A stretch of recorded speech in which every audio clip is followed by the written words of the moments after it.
Welcome to Greetings, Your Majesty. Now, this is a great exercise to help students develop their vocal diversity and their listening skills. And it's a really good one to get them thinking about how they use different parts of their body to help with their voice. The way that we set this game up is we have one chair at the front of the room facing a certain direction. Everyone else will sit behind the chair.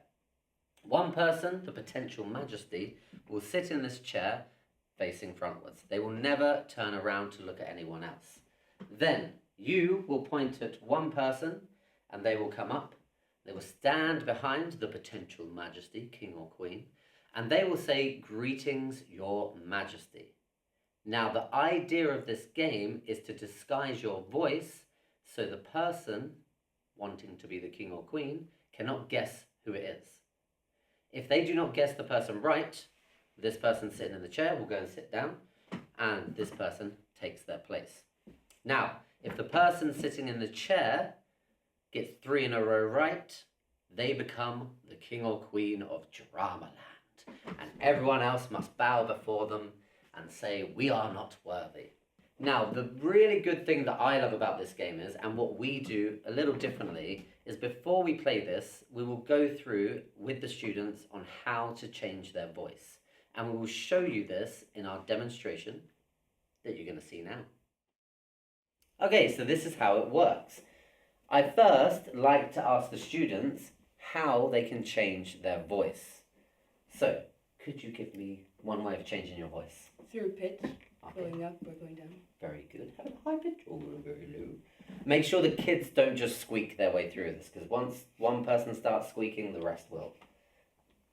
We can change quality of the voice, so vocal qualities can be different. We can make it very nasal, for example, so it can be like, "Greetings, Your Majesty," or we can make it use different resonant spaces, maybe chest, so we feel the vibrations in our chest or in our nose, as we said, or we can do our head voice, which is going to go very higher. Also, as I was doing this, you can also make it very breathy, which is going to sound very mysterious and stuff like that. Very nice. Anything else?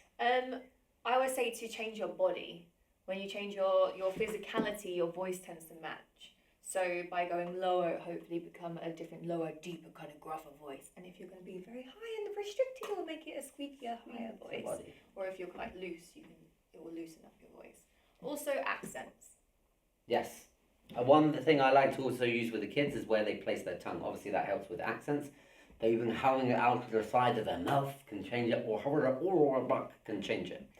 The idea, when they come up, remind them each time to change their body, their tone, their pitch.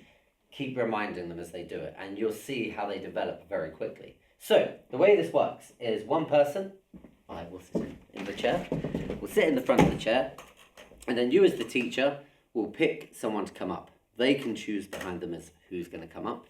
They come and stand behind, and they say, "Greetings, Your Majesty," in their brand new voice. Give it a go, girls.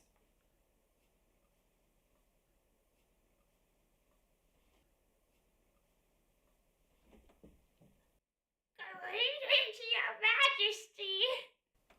Maya.